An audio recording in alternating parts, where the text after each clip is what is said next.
For loop जैसी task को, ठीक है।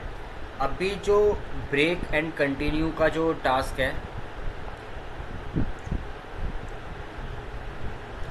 वो मैं इसमें आपको दिखा रहा हूँ।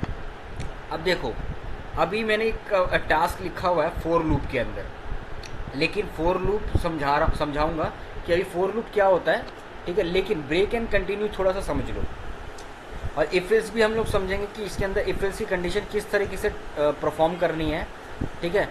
पहले मैं आपको I think break and continue से पहले फोर लूप समझा दूँ तो ज़्यादा बेहतर रहेगा, है ना। ओके, फोर लूप पहले लेते हैं आगे इसको, फिर उसके बाद ब्रेक एंड कंटिन्यू करते हैं। तो पहले फोर लूप करते हैं। फोर लूप क्या कंडीशनेबल तरीके से काम करता है। अब देखो यहाँ पर वेरिएबल्स हम लोगों ने सेम यूज़ कर रहे हैं, जैसे चलता है वैसे ही चलेगा, कोई दिक्कत नहीं है। वेरिएबल में वैल्यू ले ली 1, ठीक है। अब फोर लूप 4 से काम करता है। पहले स्टार्टिंग में 4 लिखना है। 4 के बाद हमारा एक कोई भी वेरिएबल होगा, वेरिएबल i 1 2 3 वट एवर, आप वेरिएबल आर भी ले सकते हो। ऐसा नहीं है कहीं पे आई लिखा है तो आई जस्ट फॉर रिमेंबरिंग, मतलब ये होता है डिफ़ॉल्ट वेरिएबल वैल्यू है 4 की, कि आई जस्ट हम लोग लिख देते हैं, ठीक है। 4 में हम लोग आई लिखते हैं। आई के साथ ये जो हमारा आई है, अब ये क्या है, ये एक वेरिएबल बन रहा है। यहाँ पे क्या बन रहा है, हमारा वेरिएबल बन रहा है आई, ठीक है। अब ये वेरिएबल ये नहीं है, ये जो ऊपर दे रखा है, ये यहाँ पर अलग वेरिएबल बन रहा है। और ये वेरिएबल के अंदर आउटपुट कहाँ से आएगा, तो आउटपुट यही बनाएगा, ठीक है। 4i इन, अब इन क्या कर रहा है, मतलब आई के अंदर कोई आउटपुट सेव करना है। अब सेव करना है तो हम लोगों ने स्टार्टिंग में वेरिएबल्स में कुछ कंडीशंस देखी थी, क्या कि हम जब वेरिएबल बनाते थे तो वेरिएबल में हम लोग क्या कर रहे थे, एक कमांड को ट्रिगर कर रहे थे। किस तरीके से, एक फॉर्मेट ये था, और एक फॉर्मेट हमारे पास कौन सा था कि ये वाला बैकटिक का। इसके अंदर लिखे जाने वाली हर कमांड हमारी कमांड के वेरिएबल को ट्रिगर करती थी, एज अ टेक्स्ट वैल्यू की नहीं करती थी, ठीक है। अब वही सेम फॉर्मेट हम यहाँ पे भी यूज़ कर सकते हैं, बैकटिक भी और डॉलर के साथ भी सिम्बलिटिक तरीके से हम लोग यूज़ कर सकते हैं। अब मैं यहाँ पे वैल्यू डालना चाहता हूँ, क्या, अब वैल्यू मैं कह रहा हूँ कि कैट कर लो, या फिर मैं इसके बजाय इसको एक ट्रिगर पॉइंट देता हूँ 115, मतलब अब 1 से लेकर 5 तक का काउंट, ठीक है। 1 से लेकर 5 तक का काउंट इसके अंदर 1 बाय 1 यूज़ करेगा। ऐसा नहीं है कि 1 और 5 ही यूज़ करेगा, 1 2 3 4 5 डॉट का मतलब है कि पहले 1 है, फिर 2 है, फिर 3 है, फिर 4 है, फिर 5 है, ठीक है। अब पहले आई के अंदर सबसे पहले 1 की वैल्यू प्रिंट करेगा, ठीक है। जो हम लोगों ने वाइल ट्रू लूप, वाइल वाले और अंटिल लूप में हमने जो देखा था कि वेरिएबल में वेरिएबल प्लस प्लस होने के बाद वो वैल्यू उस तरीके से ट्रिगर कर रही थी, ठीक है। अब आई क्या है, एक वेरिएबल है, वेरिएबल में आई यूज़ कर रहा है, आई 1 और फिर 2 और फिर 3। अब जब ये हो जाता है तो 4 के साथ डू और डन कंडीशंस प्रोसेस कर रहा है। अब यहाँ पर मैं इको की वैल्यू देता हूँ, जैसे कि $i। अब यहाँ पे मुझे ये क्या वैल्यू प्रिंट करके देगा, ये इस आई, ऊपर वाली आई की वैल्यू प्रिंट करके देगा। यहाँ पर जो है ये इस वैल्यू को नहीं ले रहा, क्योंकि मैंने अभी यहाँ कॉल कराया ही नहीं वैल्यू को। अब ये वैल्यू जो है आपकी, अब डू और डन के अंदर कंडीशनल बेस है। अब मैं इसके अंदर अपना टास्क लिखूँगा। अब मैं डू और डन के बीच में ही टास्क लिखूँगा। अगर मैं टास्क यहाँ लिख देता हूँ, ठीक है, तो $i काम नहीं करेगा। ये बात याद रख लेना कि डू और डन के बीच में होने वाला टास्क का जो वेरिएबल है वही ये यूज़ करेगा। इसके बाहर, डू और डन के बाहर ये टास्क परफॉर्म नहीं करेगा, ठीक है। तो अभी मैं दोनों तरीके से आपको दिखा देता हूँ कि कैसे कैसे इसमें आउटपुट आ रहा है या नहीं आ रहा है, ठीक है। अभी यहाँ पर मैं एक इको और देता हूँ, पहले इको, और ताकि ये समझ सके आउटसाइड है।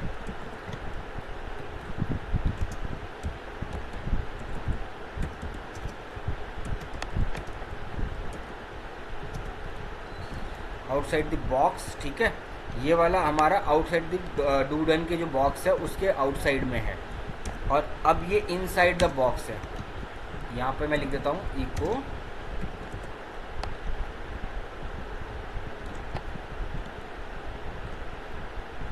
ये हो गया आपका इनसाइड द बॉक्स। ठीक है, अब ऊपर वाली वैल्यू क्या होगी, इनसाइड द बॉक्स, और नीचे वाली है वैल्यू आउटसाइड द बॉक्स। ठीक है, इसके बाद आने वाला आउटपुट वो बताएगा नंबर क्या आ रहा है, ये वाला नंबर क्या आएगा, ये वाला बताएगा।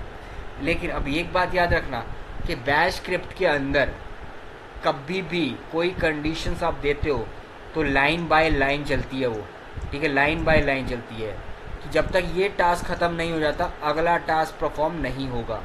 ठीक है, अब मैं यहाँ पे क्या कर रहा हूँ कि फोर लूप के साथ डन की कंडीशन दे रहा हूँ, मतलब जब तक यहाँ 5 का काउंट पूरा नहीं हो जाता फोर लूप में तब तक ये लूप अगले वाली कंडीशंस पे प्रोसेस करेगा ही नहीं, ये याद रखना। ठीक है, जब ये टास्क ख़त्म हो जाएगा तब ही जा कर के ये टास्क परफॉर्म होगा।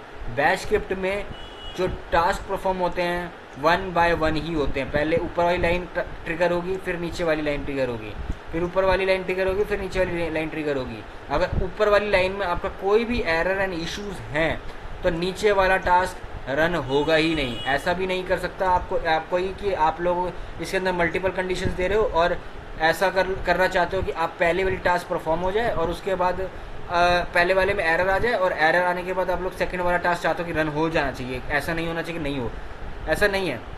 ठीक है, फोर लूप के बाद अगर यहाँ एरर आ रहा है और तो एरर वो फट गया, मतलब वो एरर ठीक करना पड़ेगा आपको, फिर उसके बाद नेक्स्ट लाइन में ट्रिगर होगा वो टास्क। ठीक है, ये याद रखना। अब जैसे मैं अब इसके जो मैंने आउटपुट निकाला अब मैं इसका डेटा इसमें डाल रहा हूँ। ठीक है, अब मैं एसएच करके यही स्क्रिप्ट ट्रिगर कर रहा हूँ। अब देखो क्या हुआ, पहले उस अच्छा आउटसाइड द बॉक्स में भी ये वेरिएबल यूज़ कर रहा है, इसको 5 यूज़ कर रहा है, इसने 1 यूज़ नहीं किया। ये भी देखना कि पहले वाले आउटपुट के अंदर तो कई सारी वैल्यू थी, लेकिन अब आखिरी वाले में ये वेरिएबल में 5 आउटपुट रह गया, यानी कि आखिरी वैल्यू इसके अंदर रह गई 5, तो इसने आखिरी वैल्यू यूज़ करी है 5। ठीक है, ऐसा नहीं है कि मैं यहाँ पे 1 और 2 3 4 सब आ रहा है, ऐसा कुछ नहीं आ रहा। इसके अंदर सिर्फ क्या आ रहा है, 5 आ रहा है। आउटसाइड द बॉक्स वाले में 5 आ रहा है और इनसाइड द बॉक्स में ये लूप कंडीशन चली है कि पहले 1 इसने यूज़ किया, फिर 2 यूज़ किया, फिर 3 यूज़ किया, फिर 4 यूज़ किया, फिर 5, और फिर उसके बाद आउटसाइड द बॉक्स वाली जो कमांड है, जब उसकी लूप की कंडीशन पूरी हो गई, जब ये वाला लूप कंडीशन पूरी हो गया तब उसने जा कर के ये वाला टास्क परफॉर्म किया है। नहीं तो जितने नंबर्स ऑफ काउंट थे जब तक ये ख़त्म नहीं हो रहे थे तब तक उसने ये टास्क एग्जीक्यूट किया ही नहीं। ऐसा नहीं किया कि पहले ये चला, फिर ये चला, फिर दोबारा यहाँ गया, फिर यहाँ आया, ऐसा नहीं हुआ। इसने क्या किया, पहले टास्क, यही टास्क में again and again again and again again and again जब तक 5 काउंट नहीं पूरे हो गए फोर लूप ने कमांड को प्रोसेस करता रहा। ठीक है, तो ये कंडीशंस इस तरीके से देख लेना फोर लूप के अंदर।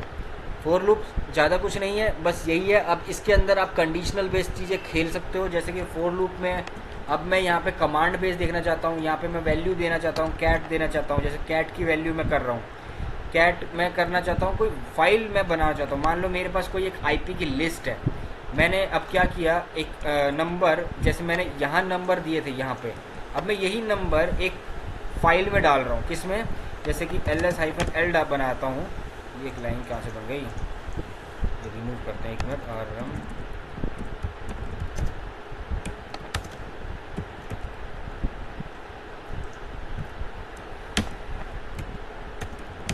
ठीक है, गया नहीं,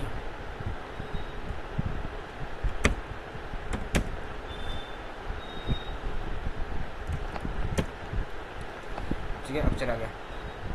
अभी मैं एक न्यू फाइल बना रहा हूँ जिसमें मैं लिखता हूँ, मान लो आईपी लिस्ट करता हूँ, जस्ट टेस्ट टच कैट करते हैं, कैट आईपी लिस्ट करते हैं। मान लो ये मेरा एक ऐसा फाइल है जहाँ पे मैं अपने मशीन ऑफ सर्वर्स की मल्टीपल्स आईपी रखी हुई है, मेरे पास जो अवेलेबल है मैं वो इसमें सेव करके रखूँगा।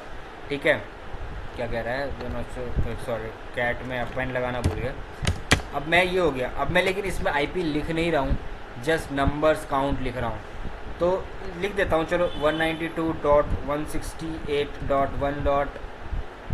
कुछ भी सीरीज़ ले लेते हैं, जस्ट लाइक 1.1 ले लिया, फिर 192.168.1.5 ले लेते हैं, 192.168.1.8 ले लिया। एक और आईपी ले लेता हूँ कोई सा छोटा सा, 198.1.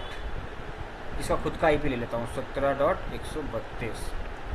ठीक है, ये मैंने कुछ आईपीज़ ले ली हैं और मैं इसको सेव करके बाहर आता हूँ। अब मैं कैट आईपी लिस्ट करता हूँ, देखो इसके अंदर आउटपुट सेव हो चुका है पहली बात तो। अब ये आउटपुट जो आया है मैं चाहता हूँ यहाँ पे ट्रिगर कराना। अब यहाँ पे ट्रिगर कराने के दो मेथड हैं। ठीक है, दो मेथड सेंस कैसे कैसे हैं। एक वैल्यू मैं क्या कर रहा हूँ कि इसको डायरेक्टली यहाँ से ट्रिगर करा रहा हूँ। जैसे कि मैं डॉलर कह रहा हूँ, यहाँ पे मैं वैल्यू रख रहा हूँ अच्छा ऊपर ही रख देता ना यहाँ पे। जैसे यहाँ पे कैट कर रहा हूँ और आईपी लिस्ट। एक बार ये मैं देख लूँ हो रहा है कि ट्रिगर होना तो चाहिए वैसे। और var वैल्यू 2। ठीक है, अब इसको मैं कैट करता हूँ। ठीक है, इसी के अंदर मैं कैट कर रहा हूँ। अब एसएच करते हैं इसको। तो देखो अब किसने क्या किया, अभी तक ये बॉक्स जो था फाइल के अंदर लिखा हुआ है, ये जो आईपीज़ थी मेरी जितनी भी, ये मेरी आईपीज़ कहाँ लिखी हुई है, ये आईपीज़ मेरी कैट फाइल आईपी लिस्ट के अंदर लिखा हुआ है। और मैंने इसे कहाँ कॉल कराया, मैंने इसे फॉर लूप के अंदर कॉल कराया। और ये किसके थ्रू करवाया, एक वेरिएबल के थ्रू करवाया जो मैंने यहाँ पे ट्रिगर कर रखा है। अब ये क्या कर रहा है कि वेरिएबल ये वाला आउटपुट यहाँ पे लेके आ रहा है और इस आउटपुट को यहाँ पर 1 बाय 1 उस फाइल का डेटा यूज़ कर रहा है। ठीक है, पहले ये और वो। अब मैं यहाँ पर एक और आउटपुट दिखाता हूँ, पिंग काउंट। ये अगर पिंग के अंदर कुछ कमांड है, मैंने लाइनक्स वाली में ना समझा दिया है पिंग के बारे में, बेसिक्स के बारे में कि काउंट क्या है क्या नहीं है। काउंट ले रहा हूँ, -f ले लेते हैं और डॉलर तो नहीं, $i। ठीक है, अब ये $i कहाँ से आ रहा है, ये $i का वेरिएबल हमारा यहाँ से आ रहा है। ठीक है, ये वेरिएबल यहाँ यूज़ कर रहा है। ये वेरिएबल कहाँ से आ रहा है, ये वेरिएबल हमारा यहाँ से आ रहा है जो कि हमारा कैट फाइल के अंदर आईपी को डेटा ट्रिगर कर रहा है। ठीक है, अब मैं पिंग कर रहा हूँ, पिंग करने के बाद 2 काउंट निकलना चाहिए और उसके बाद डेटा चेंज हो जाएगा। अब देखो, अब इसने क्या किया, पहला आउटपुट निकला 1 बाय 1, 1 का आउटपुट निकला। ठीक है, इसने पिंग पैकेट लॉस करके मतलब पिंग इसमें चेक किया। ठीक है, अब दूसरा चेक किया, 2 बार चेक कर रहेगा, लेकिन ये एक सिर्फ 2 बार रिसीविंग पैकेट चेक कर रहा है, ये भी याद रखना। 2 बार का पैकेज ही दे रहा है, दोनों पैकेज टर्मिनेट हो जा रहे हैं, दोनों पैकेज टर्मिनेट, क्योंकि आईपी पिंगेबल है ही नहीं। ठीक है, ये बात याद रखना। टर्मिनेट हो गया, 2 रिसीव हुआ। अब इसके पास यहाँ पे 2 रिसीव हुआ पैकेज, लेकिन वो पैकेज लॉस हुआ, एक ही नहीं हुआ। ये भी देखो यहाँ पे पैकेज एरर आ गया, 100% लॉस हुआ। ये हमें पिंग ही नहीं मिला, ये भी हमें पिंग नहीं मिला, लेकिन हमें ये पिंग मिला क्योंकि ये 0 लॉस्ट है।